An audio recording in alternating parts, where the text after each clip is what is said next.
அரசு அதிகாரிகளுக்கு ஒரு ஏஜ் லிமிட் இருக்குது. ஆனால் அரசியல்வாதிகளுக்கு அந்த ஏஜ் லிமிட் இதுவரைக்கும் இல்லை.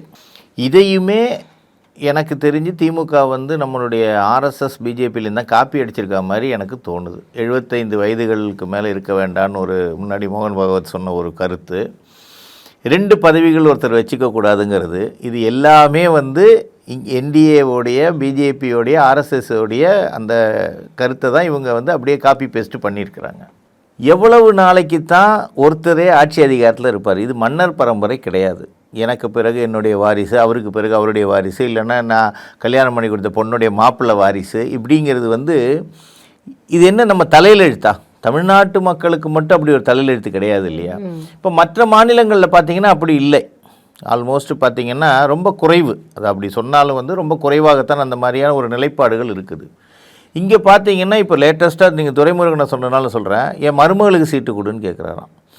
ஏற்கனவே மகனை எம்பி ஆக்கியாச்சு, இவர் அமைச்சராக இருந்துட்டார், எம்எல்ஏவாக இருந்தார். தொடர்ந்து கொஞ்ச நாள் இல்லை, கொஞ்சம் வருடங்கள் இல்லை ஒரு பீரியடில் விலகி போகணும் அப்படிங்கிறது இல்லை.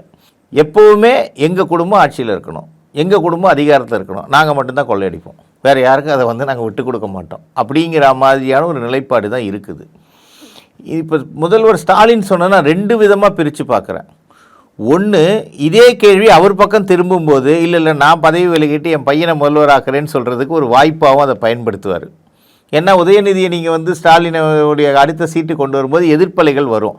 எப்படின்னு சொன்னால், தபார் நான் முதல்வர் பதவியிலேருந்து இறங்கிட்டேன், இப்போ என்னுடைய மகனாரை முடிசூட்டி கொள்வதற்காக நான் விலகிட்டேன் பார்த்தியான்னு சொல்கிறதுக்கு இது ஒரு சான்ஸு.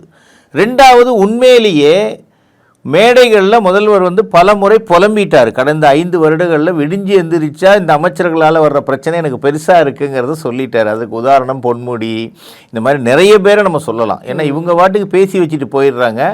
அது மக்களிடத்தில் இவர் விளக்கம் கொடுக்க வேண்டிய ஒரு சூழ்நிலைக்கு போயிட்டார். ஓசி பஸ்ஸில் போனீங்க, நாமத்தை பற்றி பேசினது, அது மேலே வழக்கு, இந்த மாதிரி நிறைய இஷ்யூஸை சந்திச்சு அவரால் முடியலை. இந்த வடிவேலு ஒரு படத்தில் சொல்லுவார்ல, என்னால் முடியலை அப்படின்னு சொல்லுவார் இல்லையா, அந்த நிலைமைக்கு முதல்வர் போயிட்டார்.